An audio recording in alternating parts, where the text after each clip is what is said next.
All right. In 10, 9, 8, 7, 6, 5, 4, 3, 2, 1.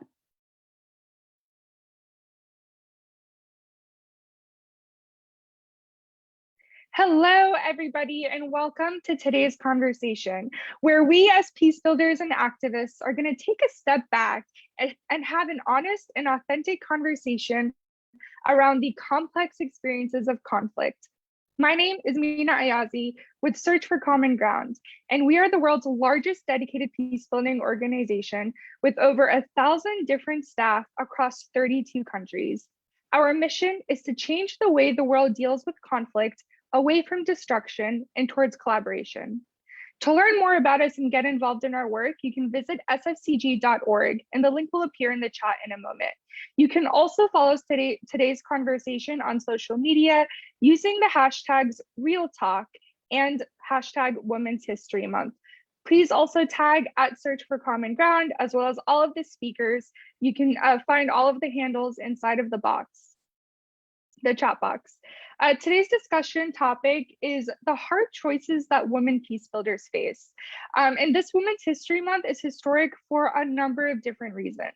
We just hit the 2-decade celebration of UN Security Council Resolution 1325 on women, peace, and security, and celebrated the 100-year anniversary of a woman's right to vote in the United States.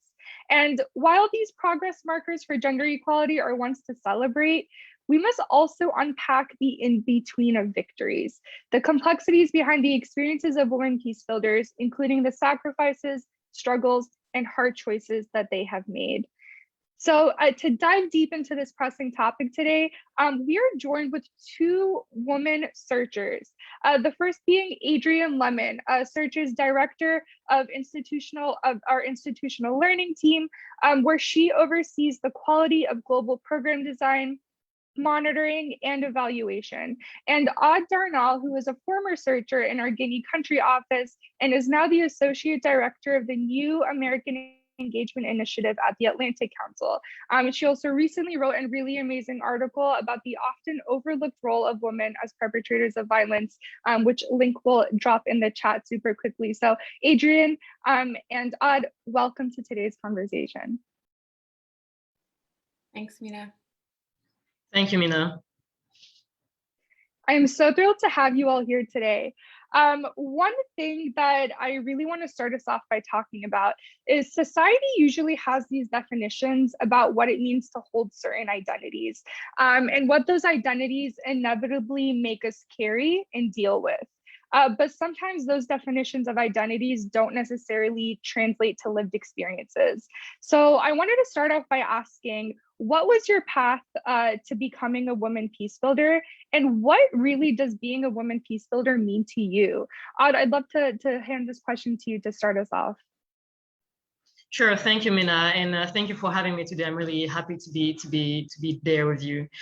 So, in terms of how I became a woman peace builder, I think I grew up watching the news and hearing all those stories about the wars in the Middle East and extremism, and I think that I really wanted to understand what we were talking about when we were talking about those conflicts, and so that's why led me to start my studies in international relations and international law and conflict studies, and really specialize on that. But I think I then decided to specialize on the sub-Saharan Africa, African politics, and I think that in terms of how my identities led me to this, well, I'm a Black woman, I am a French citizen, and I was born and raised in the Caribbean, in the French Caribbean island called Martinique, and working and learning more about African politics was both a personal a motivation and choice, being of African descent, but also a professional one, having interest in understanding better the dynamics that we see throughout the continent, and also kind of work on a region that I feel often flies under the radar because of how the international community focus on other regions. We have the Middle East, we have China, Russia, and I think that's how my different identities shaped My interest shaped my path as well. After finishing my studies in the UK, I then joined Search for Common Ground in Guinea. After that, I moved to the Lake Chad Basin, where I continued the work. And today, even though I work with the Attorney Council based in DC, I try to continue working on those regions and both on in African politics, but I'm also hoping to start working on the Caribbean region as well.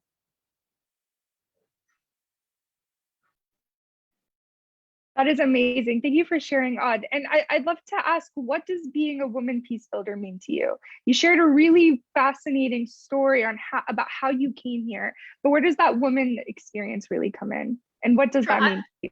Yeah, I mean, to me, being a woman peace builder is being a woman that is engaged in the world, that is, commits in the everyday life, basically every day, to promote peace, to promote security for all, for the youth, for young girls, young boys, men, women. It's, whether, to me, being a woman peace builder is being committed to that work, whatever sector we work in, wherever we work. It can be in the field, it can be capital cities, it can be the peace building sector, but also, in the arts, the art industry. It can be, doing science.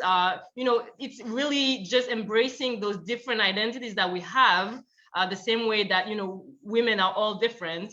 But it's really, trying to, in our daily life, promote equality, promote peace, promote participation of the marginalized as well, and really try to put to the forefront of the society, of the debate, the importance for equality, but also for gender issues. And really try to also bring in actors like men who sometimes, feel like they're not really part of the conversation. Try to bring them in those efforts. Thank you, Odd, for sharing that. And I think you said something that really hit me, which is about that being a woman peace builder is not necessarily just in conflict or violence work. It's all over. And it's something that I think everybody who's joined us here today can relate to. And I definitely relate to on a personal level. Adrian, I'm going to turn the same questions to you. Tell us about your path and your journey to becoming a peace builder, and tell us about what being a woman peace builder really means to you. Thanks, Mina. I'm really grateful for you putting this talk together. So I'm excited to participate in this today. My path was, I didn't actually grow up wanting to be a peace builder or even knowing what that was per se. But I did grow up very aware for similar reasons to Odd. Potentially, my mom is immigrant from Haiti, married a white man from the South in the United States. So I grew up sort of constantly engaging with a lot of questions of power and inequality. And originally I wanted to sort of channel that into health, but changed my path when one of my first experiences working abroad was to interview women who had survived the genocide in Rwanda. And so that really kind of reshaped a lot of my thinking around what I wanted to be doing and the role I saw myself playing in those questions of power and inequality.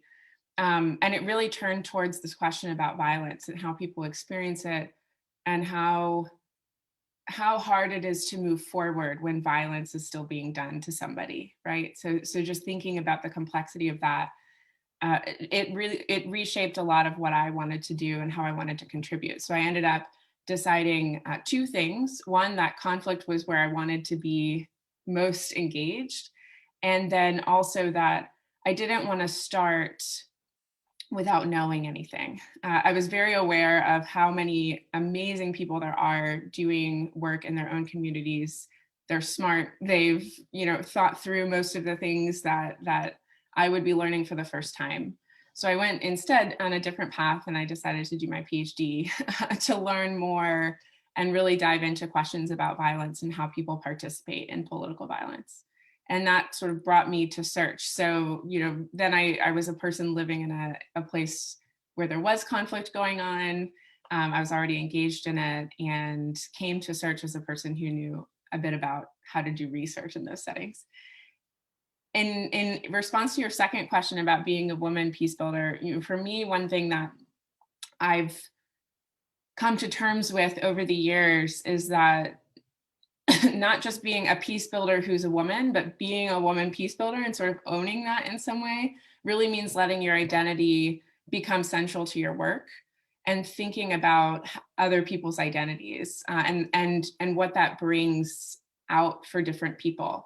So, not just, it's not just about trying to achieve peace, but rather engaging with a lot of the narratives that people hold about who they are and what's their place in the world and what are they supposed to be doing and how does that situate them vis-a-vis everybody else in a community, and thinking about those relationships and dynamics and being willing to engage with them and overturn them when it's necessary.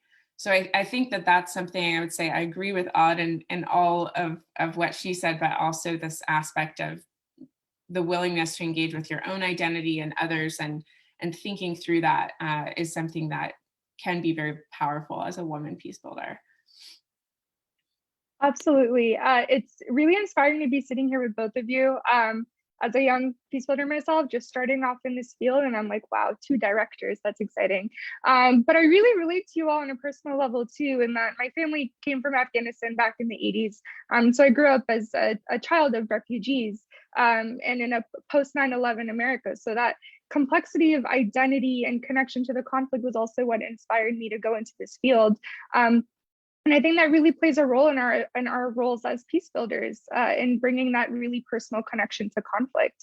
But one other thing that I saw we all have in common is this intersection of identities. Not only are we women, but we're women peace builders who carry so much history and so many other identities that do not often operate in isolation, but impact one another and create our experiences and ability to impact cycles of violence very complexly. So I would love to ask, how have your other identities shaped your path to building and your role as change makers?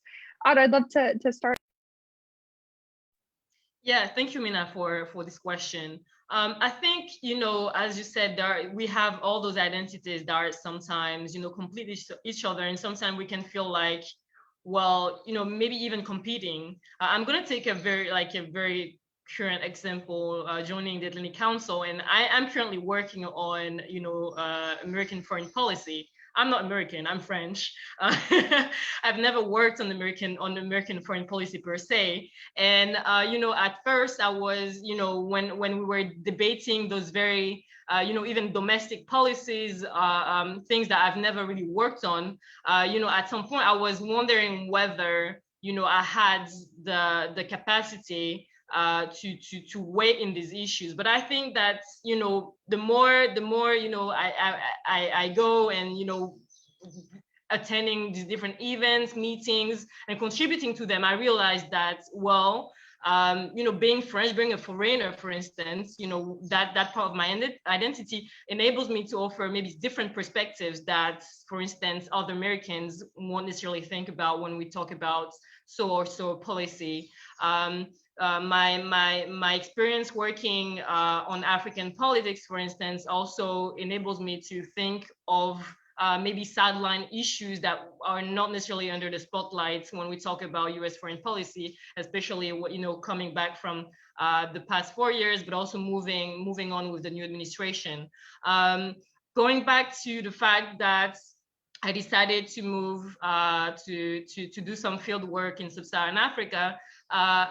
Being from the Caribbean, I think really helped me connect with the people I met. I think it also kind of enabled me to have this sensitivity when dealing on, when discussing on some issues, when connecting with some people, being able to, I think that was really important for me, being, coming as a foreigner and as part of, international organization and trying to support people with, the different crises, security crisis, conflicts that they experience. I really wanted to be able to connect with them and not being seen as, just somebody external coming and applying their viewpoints, and you know, connecting beyond just the professional kind of fields, and you know, trying to have those personal connections, trying to relate, you know, on something as basic as music, as food, as, you know, our culture, and seeing commonalities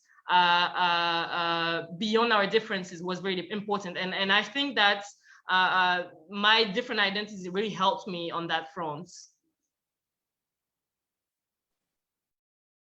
That's fascinating, Odd. And I love how you framed it as in your identities are not a hindrance to your ability to be impactful, but are rather a strength. And I think oftentimes as women, especially women who carry these other identities, we're often put down and are told or are socialized that these are negative attributes, not. And so I really love that powerful positive attribute that you put. Adrian, same question to you, but also a twist. Tell me a little bit about how your intersecting identities play a role, but also tell me about how they've played a really big challenge and what has been a hard decision you've had to make because of those identities you carry. Thanks, Mina. So I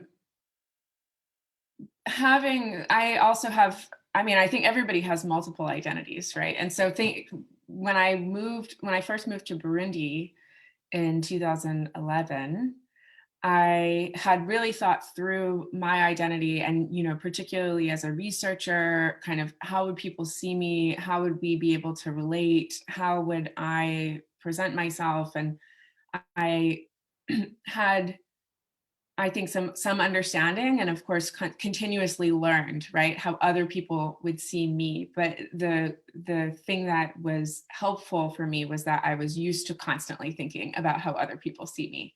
So I mean, since I was, you know, 5, I've had people ask me if I'm Black or white, you know, so I was always kind of keenly aware of the fact that you can see yourself one way and other people will see you however they're going to see you. And you still have to interact with that and engage with it in order to do what you want to do. So I think that in some ways, coming into it, I was grateful to have had that. I met a lot of people who didn't have that, and you could tell they were sort of confronted with their own identity in ways that they had never really had to engage with it before. As, you know, expats, for example, living in a new place. And so I was glad to have that. But when you ask about the challenge, I mean, there are times that I've thought, okay, I'm able to manage my identity, right? I'm managing it. I'm managing how I fit into this world around me and how I'm going to show up. And that hasn't always happened the way I planned it. So we often put forth a certain personality, a way of dressing, a way of acting and speaking, and everything in the world to put forth a certain image. And that includes being relatable. It includes like all of the things that Odd was actually just talking about as well, right? But there have been times where, you know, I felt very clearly that if I had been a white woman, I would have potentially had a bit more respect, or if I had been a man, or if I'd been older. I was 24 when I started working in Burundi. So, you know, thinking about all of those different things and the ways that they've intersected, I'm mostly grateful for them, but there have been times that I wasn't necessarily prepared for the way that I would experience conflict, point blank. You know, I mean, thinking about the ways that I internalized some of the conflicts that were going on around me, thinking about the way that people engaged with me in the midst of conflict, it wasn't always positive, and sometimes it was really difficult. And I think it would have been good to be a little bit more aware of it. And in some ways, I'm very happy to see that we have a world now that was not the way it was in 2011, where people do kind of talk about those things and unpack them. And it's much more common to do so. Because I think if I had had that when I was younger, it would have been a different experience in some ways. 100%. And as a younger woman in the field, I always look towards these trailblazers who, really started the women peace security movement, or the ones who broke those glass ceilings for younger women like ourselves to really make things easier for us, and pave the way for us to be actual impactful peace builders. And I feel like that tribute to them and the work that they've done to really pave this path for us is important. And at the same time, recognizing that there's so many challenges yet to tackle.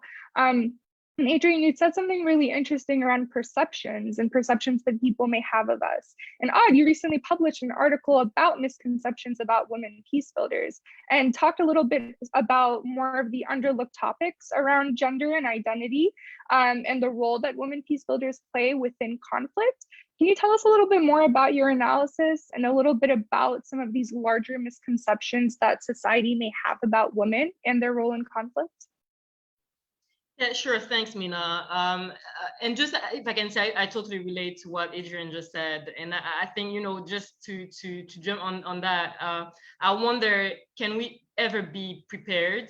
Because, I also experienced some of those very difficult situations. But I wonder if we can really ever be prepared. And I honestly don't think so, because the violence that sometimes we are victim of because of our identities can be, is something very violent, basically. So it's just a thought I had based on Adrian's very good comments. But coming back to my piece, yes. So basically, I wrote this article about it's time to change our perceptions about women's role in violent conflicts. My analysis really stemmed out of the fact that we generally talk about women in conflict as either victims of violence or as peace builders, or freedom fighters. When they commit violence, then we generally talk about them as freedom fighters. And I really wanted to kind of widen the lens of analysis to include the fact that women are more than that. They also commit violence. They also take part in organized armed groups, in violent extremism.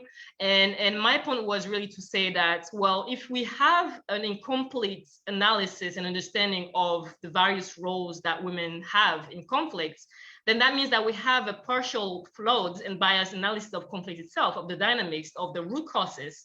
And therefore, policies, projects, donors, talking about all those different actors that are engaged in peace building and security or humanitarian affairs, developments, have basically a flawed understanding of those issues and cannot put forward complete, efficient and effective policies. So that was really the flow of the analysis. And I was thinking, when I did the the literature review, and I saw those very interesting analysis of women's parts in rebel groups in Latin America, in the Middle East, in Sub-Saharan Africa, all over the world, I also realized that when there was analysis on women perpetrators of violence or enablers of violence, there was also a focus on, for instance, women as bombers, kamikaze, or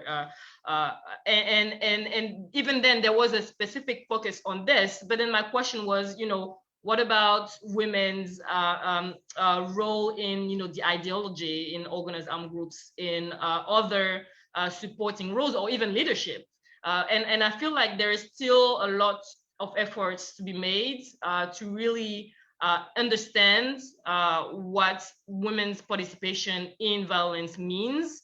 And it's really important. And just for, if we talk about prevention of violence, well, in order to have effective policies that do prevent violent extremism or just violence, we need to have a fully fledged understanding of women's role, whether they are perpetrators of violence, whether they are enablers, whether they support, men or young boys or young women's participation in violence. I also, briefly talked about DDR processes, disarmament, demobilization, and reintegration, which are generally gender blind, but also and de facto focus on the experiences of men and young boys and therefore they don't acknowledge the specific experiences, challenges that former female combatants face when they go back to their communities. I'm thinking, for instance, about rejection, stigmatization, sexual violence, all of those that are not taken into account and that de facto cannot lead to effective and efficient DDR policies. So, that was everything, what was the piece was about. It was, shedding some more lights, because there has been a number of articles and books on this issue, but shedding some more lights on this topic and kind of break the more accepted dominant view of women as mere victim or passive actors of conflict and violence. Thank you so much for sharing all of that, Aud. And you said something about women as perpetrators of violence, which is something I always talk to my peers about, in that when we look at superheroes, for example, women who are superheroes, who are using violence as a means to save whatever conflict or problem, they're often sexualized. And this idea of women as perpetrators of violence, or women who don't necessarily fit into this traditional role that we often see, is so perpetuated by society at large, in media, in movies, from the time that we're young, right? We can go on and talk about this, but you also said something about women's leadership and misconceptions around that. And so, Adrian, I'd love to throw a question at you around your role as a leader within Search. You direct the institutional learning team and monitor all of the work that Search does. So how do you navigate these misconceptions around your role as a women leader, but also the role of women within Search's programs? Well, I think that there's two parts to your question. And one is about me as a woman and a leader at Search. And then the other is about, people more broadly, and thinking about how we sort of bring back what Aud is talking about in her piece, which I can't agree enough with. I found the same in some of my own research, that we just really don't give enough complexity and enough clarity, really, to the role of women in conflict and in peace. So for the first part, there's two things that I found that are important to balance, and which are empathy and dignity. When I think about my own role and my own growth as a leader at Search, or in this field, it's really been the combination of those two things that have allowed me to continuously grow and continuously innovate and think about and rethink my own role as a leader as I grew. So the first being that taking on the perspectives and really engaging with the experiences of other people have helped me problem solve. They've helped me lead a team that's across, multiple countries, coming from multiple backgrounds, and working with people in 30 countries across the world. And I'm glad to have had that and be able to engage with empathy and unapologetically, right? So sometimes we don't really think about leadership as somebody being empathetic or somebody taking a step back and watching other people lead. But that's my favorite part about working at Search, frankly. It's not when I stand at the front of the room, it's when I watch other people stand at the front of the room and they feel confident and they feel prepared because I've supported them to do that. So I think that's part of it. The other part is about dignity, which has been a process in development. Like, I think everybody always thinks they've got their dignity. It's there and it's theirs and they've got it. But engaging with power dynamics, engaging with some of these things, it calls it into question. And when you're not really, so there's a constant rebuilding and reinvigorating your own dignity, I think, in this work as well. And I'll say that it's never a finished process. It's not just something that you have and it sits there in a box waiting for you. It's something that you have to really engage with and be strong about. Otherwise people will take little pieces of it here and there without you even noticing. And so I think that's kind of takes me to that second part of your question, because we often assume that we often paint that picture of women peace builders. They're so great, they love peace, and they're out there building peace for all of us, and we kind of put them on this pedestal as the ideal, the ideal version of what it is that we should be doing. It's oversimplified, and we don't recognize enough what even we as allies to that process can take from people when we don't recognize their dignity and we don't operate with empathy. And so, in our research and the work that we do at Search on that side of building evidence around peace building, we've engaged a lot with this question about women in conflict and what it means. And we've engaged with the fact that, conflict itself is sometimes defined in a very male way. Like if you ask people, this happens almost every time we do a survey, and you'll see, what is the most experienced type of conflict or the type of violence that people are experiencing. And they say it's domestic.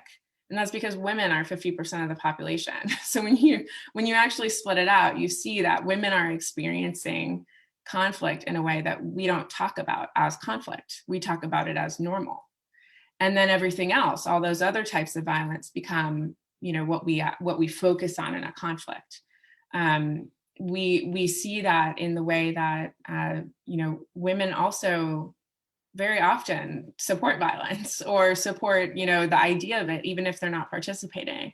We see it in the ways that, when I've worked with women who are doing peace building, the complexity of that and the innovation that they have and the ways that they think outside the box, they're not always coming out of their, virtue or something like that. Sometimes they come from necessity. They come from, whole communities of men being wiped out by war, and what place will women take in the aftermath of that. So I think it's important to kind of engage with these realities. And those are the types of things we try to do when we look at our research and make sure that we're asking those questions as well. Yeah, thank you for sharing that, Adrian. Your personal account was really inspiring, especially to me as a super young peace builder, where I look up to leaders like yourself and Odd and see the really big challenges that you face. But those 2 points, empathy and dignity, really sit with me, and I think really sit with everyone watching, especially younger girls and women who are looking to become leaders in their communities too. And to your point around changing the misconceptions, really relates to your analysis on about changing the misconceptions about women and really unpacking the complexity. I think before we move on to Q&A, I have one more question I wanted to ask the both of you and for us to discuss a little bit. We're talking about these identities, and we're talking about our role as women, not just as us as practitioners, but women in conflict. But we all know that gender equality is not a woman's agenda. It's a people's agenda. So for the men and boys or people who do not identify as women who have joined us today, what are your thoughts around what they can do to be better allies for this agenda, and for us to be better allies to one another in this agenda? Would you like to go first? Yeah, thanks, Mina. I think, the point that you just raised is a critical and central question that we need to continue asking again and again and again, because there are still a lot of misconceptions, about what it means to work to advance gender, gender issues, equality. But I think one point, how to, one piece of advice I would say is listen. I think it's important to listen to people's experiences, to women, but also to men's and young boys' experiences, because as you said, it's an affair of the people. I think it's important for us all to listen to one another, to listen to the various experiences, suggestions, recommendations that everybody has to bring to the table. Sometimes participating for our male allies, participating in the efforts can mean just sit down and listen. And that doesn't mean that you don't do anything. That means that you actually get knowledge, that you broaden your understanding of the various issues and challenges that women face on a daily basis. That means that you also take the time to understand that their experiences are valid. I think that can sound cliche, but I think that's very important. I think also that well, sometimes we need to be maybe bold enough to step in and to claim our engagements in those on these issues, to step out of our comfort zones as well, and to kind of really be able to wait on those issues. And it's also about, you know, talking about masculinities, how patriarchy affects men and boys. I think, you know, men and boys are also victims of this system. I think it's also about the LGBTQ plus community as well. I think it's all about all of those actors, those marginalized actors, those that we don't necessarily think about when we talk about women, peace and security, when we talk about gender parity, when we talk about equality. And it's really time that we break down those sometimes those taboo, those cliche, that we deconstruct the assumptions that we have on those different issues, so that everybody at their own level can be parts of the conversation, can be part of the efforts. And again, it's not just about working in the peace building sector or humanitarian development. It's really something that we all can do at our level, whatever sector we're working, you know, whatever position we have, whatever our age, whatever is our gender, sexual orientation. It's really something that we all can commit to on a daily basis. Fully agree with you, Odd. Mother Teresa said, peace begins with a smile. And it really comes down to those small conversations that we have, right? Like boys always talk about locker room talk. And it's about standing up during those moments to your brothers and your friends and saying, no, you can't say that. You can't talk like that. And you can't act like that. So I think that's a really, really great point. Adrian, same question to you. How can we really make this a people's agenda? So vulnerability, I think, is important. And that's not just for men, that's actually for everyone. You know, I talked a little bit about my multiple identities. Well, one of them is being fairly privileged. And I've had to, you know, be vulnerable and allow myself to listen to others at times. So be vulnerable, allow yourself that discomfort. That space of discomfort means we're all learning together. So, you know, it's important to be able to sit with the uncomfortable, to sit with those new perspectives, people that we may not have heard from and who may not have been given the space to speak in the past.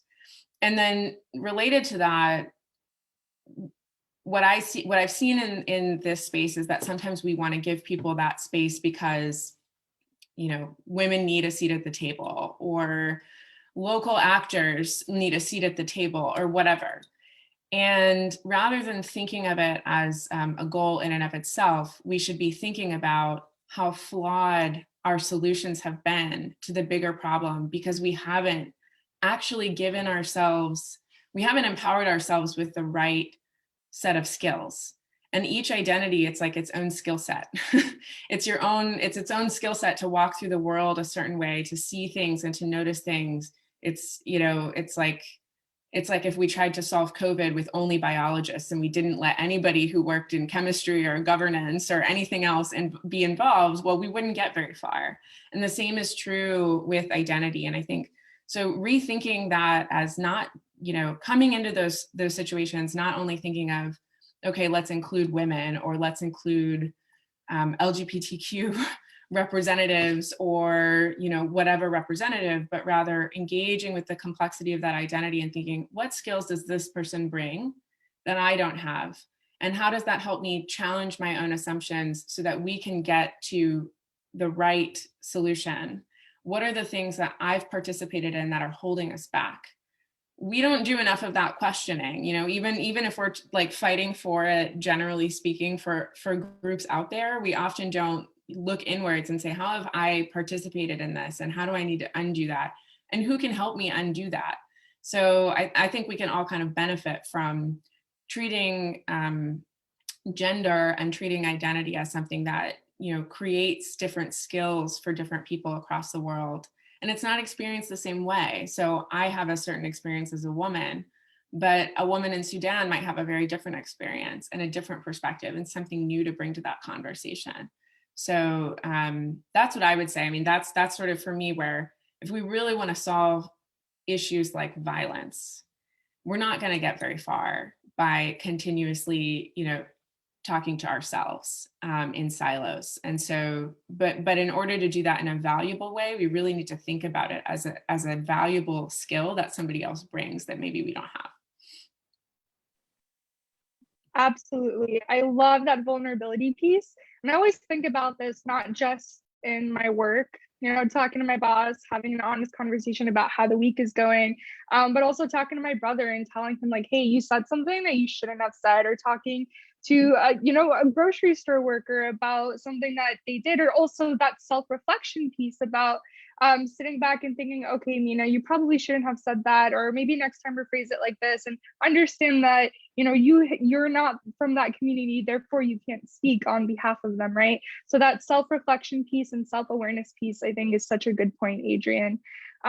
So we're gonna move into audience Q&A. A lot of you have sent in some really great questions, and if you have any more, please just put them into the chat. We won't have time to get to all of them, but if you have specific questions you want to ask, tag the speakers on social media, or really put those questions out, and we'll try to answer all of them. But the first question that came from Reem, and Reem is asking, when women become perpetrators, are they victims of men's decisions, who are the dominant decision makers and power holders, that turn them into perpetrators, or do they have the choice of becoming or not becoming perpetrators? And feel free to unmute yourself. I'd go. Yeah, thank you for this question. I think the first part of the question, you know, relating to are women victim of men's decision, is it's kind of the narrative that we hear generally when we talk about women's role in conflict, and when we talk about violent women, right? And my article was actually looking at the second part of the question: do they have agency? Yes, I think analysis now, more and more analysis that we see, you know, we have like great articles and great books that are available that have highlighted that yes, women also willingly take part in violence, that willingly join organized armed groups, that willingly commit violence because of a plethora of reasons. Sometimes it is for social reasons. I mean, I've read a couple of articles about you know, women joining armed groups to escape patriarchy, for instance, to escape social pressure that they were facing within their communities. Sometimes it is for ideology. Yes, they do adhere to the ideologies of the groups that they join in. Sometimes it's for political reasons.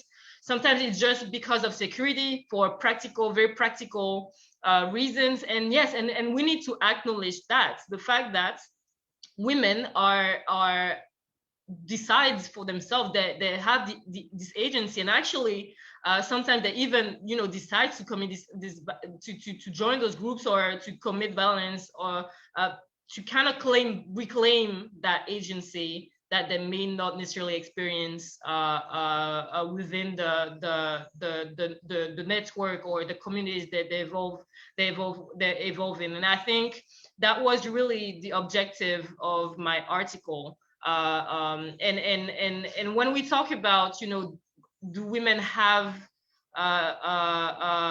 do they choose to commit violence when they are subject to a man's choice? Well, the question is it really a choice then? I feel like if it is, if you commit something, if you engage in a particular action because of somebody's choice, then it's not really your choice. So that's really, you know, where I make the difference between actual, you know, an action, something that you do out of your own will versus something that you do because you've been pressured to. Because, for instance, we're talking about women that have been kidnapped, that have been used as suicide bombers. But yeah, there are also women that decide to commit those violence. And when I talked, for instance, about the need to move away from those gender blind policies, and I talked about, for instance, DDR processes.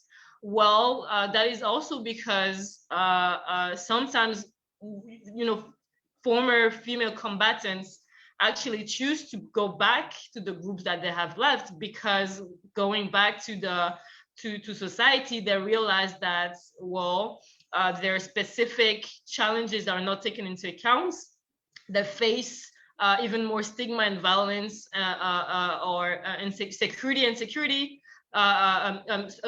physical insecurity, but also food insecurity. I'm thinking, for instance, about former female combatants that join IDP camps, and all of those different factors. And those are only a few of the challenges that female combatant or former female combatants experience. And all of those factors really prove the necessity to widen our analytical lens, and to really understand that, yes, women can perpetrate violence.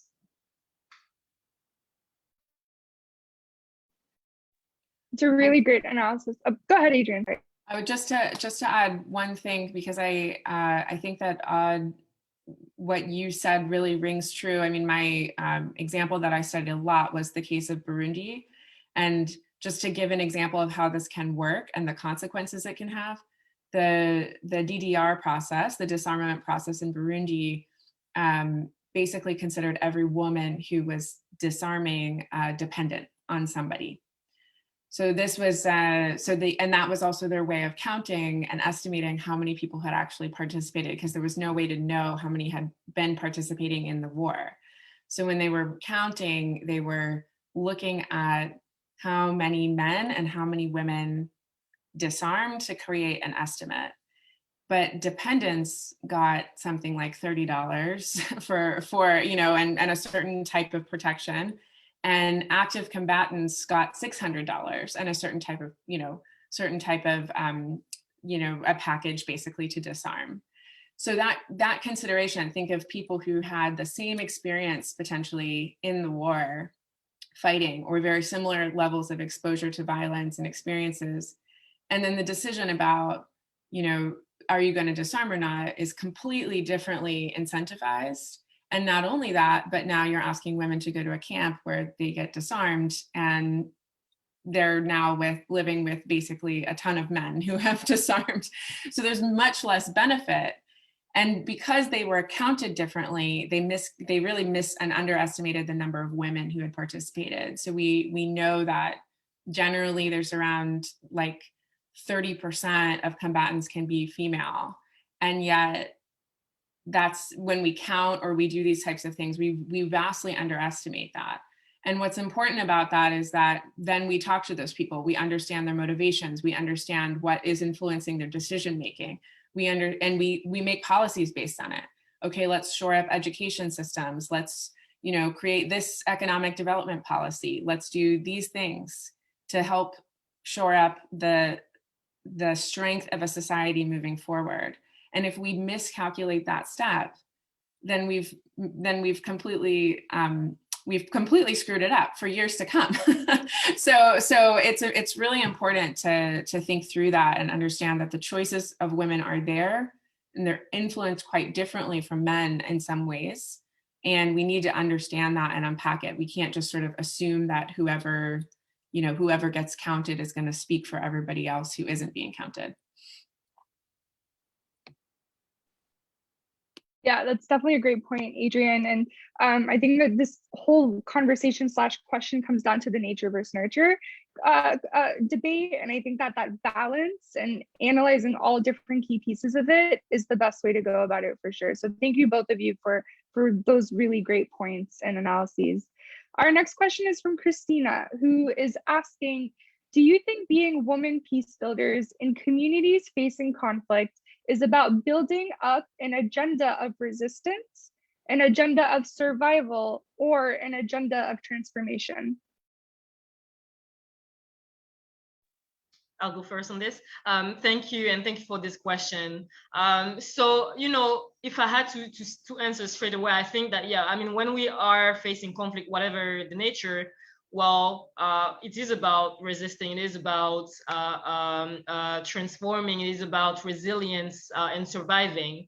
But again, everything depends on the context in which we evolve. It depends on the various challenges that we face, and one agenda in a particular context will not necessarily fit another one, and again, a particular strategy or agenda for a type of actor or for one actor will not necessarily be efficient or effective or uplift another one. And so I think when we ask those type of questions, I think it's also important to ask, what are we talking about exactly when we talk about an agenda of resistance? Resistance against who, or resistance to what, and with what allies, with what strategy, with what tools. I think the bottom line to me is when we talk about women peace builders, when we talk about transforming conflicts, and I think that is something that resonates a lot with Search for Common Ground, transforming conflicts, transforming violence, transforming those challenges, is really about developing the tools, the strategies based on the experiences that those women peace builders live on a daily basis, so that they can really tailor those tools and strategies that will serve them, that will serve their purpose, that will serve peace and security within the particular settings that they evolve in. And I think that is one of the biggest challenges, because, well, quite often there are so many different dynamics at the local level, at the regional level, at the international, international levels, so many of those dynamics that we need to take into account. And talking about, and I'm focusing right now on on women, local peace builders, but even for that's, I think, even truer for international actors who come from outside and try to understand those dynamics. And I think that is something that Adrian said earlier, that we need to take into account the people that we want to support, that we need to also listen to them. We need to take into account their experiences, and also be humble enough to understand that, well, sometimes we may have assumptions, or we may have an understanding of the issues that may actually not be what the people that are the first victims of that crisis be their truth.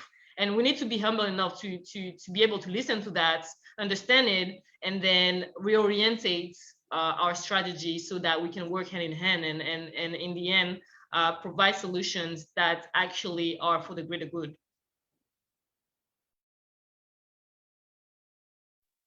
Yeah, so my first thought when this question was asked was maybe we should ask them.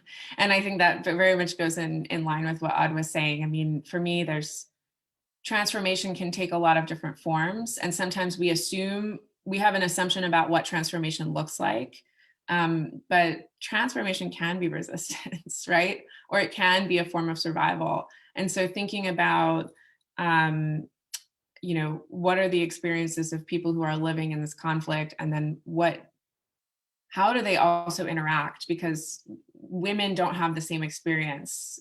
We often see very big differences between married and unmarried women, or women living with disabilities, single mothers. These different categories of women have quite different experiences, and sometimes they're actually at odds with one another. So before we think about what is transformation, I would tend to say it's transformation, but not maybe in the way we think of it. Yeah, that's definitely a good point, Adrian. Thank you both for answering that. And I think for sure it's all three, and it really depends on the context. And Adrian, to your point, we have to ask the women themselves what their agenda is in their country, in their city. Our next question, which I think is going to be the last one we have time for, comes from Bill. And I really like this question. Bill is asking, what are the ideal qualities and behavior of men working next to you in the various things you do so we can aspire to be them? Yeah, I think that's a very important question. I would say I will come back to this. Listen, you need to listen. I think listening is a great quality that we should promote more. But listen to to the experiences that you hear. Listen to to your fellow colleagues when they say that you said something or you did something that was not okay. Well, you need to listen to that and actually understand that the different, we all experience things a different way. Something that you experience and that may be different from what I see, what I hear, what I understand is still valid. It's not because you don't feel this way, or it's not because you've never experienced this means that it's not valid. And I think that is something that is very critical. And it's not just about women or gender. It's about everything. I think those are also the questions that come up when we talk about discrimination, racism. We need to listen to one another. I think it's also important, earlier we talked about stepping out of our zone of comfort, and Mina, you said, you were referring to those, to having the courage to step up and say, hey, you did something, you said something that wasn't right. Even if, I'm not the victim, well, it's still I think it's still, my duty to step up and say that. And it's also, I think, important, so yeah, that's what, when we talk about the behavior of our fellow male colleagues, well, again, listen, but also step up, have the courage and sensitivity and empathy, as Adrian said earlier, to kind of reflect on, your daily, your assumptions, the daily things that we do or say that may be offending others, and also try to have this, integrating that automatism, of understanding what gender is about, what are the challenges that women face on a daily basis that they may not necessarily talk about, because as you said earlier, Adrian, sometimes we see some types of violence as normal. Yeah, it's become so normal. We normalize some behaviors that clearly shouldn't be. So yeah, that's some of the recommendations that come on top of my head when thinking about this topic. And when I think about it, I'm thinking of a few different experiences I've had in the past. One is that supporting women to be leaders doesn't mean supporting them to be leaders on women's issues. So sometimes what I've seen is people are like, well, I need to support women to be leaders, so they should stand up for themselves when they, need to advocate for something for women, or that, if there's a, for issue around parental leave or things like that, which tend to be quote unquote women's issues, right? That's not how women want to be leaders. They want to be leaders on all kinds of things. They want to be shaping our field fundamentally in ways that are well beyond that little space. And so, one thing that when I think of how men can support is to lift women up as leaders across the field and not just around this question. And to think about, again, I'll just kind of go back to what's the experience that women bring when we have the conversation about gender that maybe I don't have. So, but then what's the experience that a woman might bring to a conversation on economic development or understanding success in, in health, right? In public health. So thinking of gender as something that needs to be engaged with more broadly. That's one space that I think it would just be amazing to have be able to engage more deeply around this. And then the other is something very specific that I've had with men that, where they kind of listen, but then they're like, oh, that's so interesting that you have this you have this like emotional experience that you attach to this, whereas like I have just more like detached kind of logical, experience with this topic. And it could be anything. But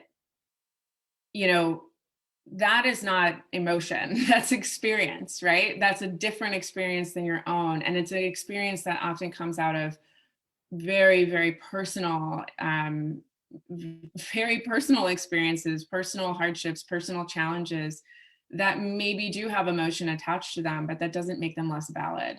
And so understanding how that can help you question and think about the world around you and taking that as somebody's experience and not just their emotion, I think is a really important part of this process, and being vulnerable and being open to, creating the space for women to collaborate with you on the challenges that you want to be solving. Yeah, absolutely. Those are both super great points. And we are unfortunately at time, but there's one lightning round question that Ron has for both of you. So just name drop who your role model as a woman peace builder is that inspires you every day. You first. Name drop.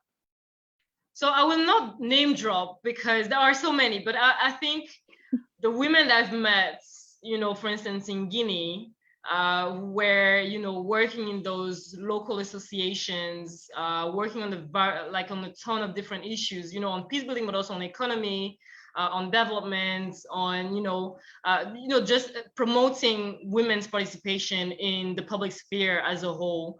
I think those women, to me, I've always been fascinated by their strength.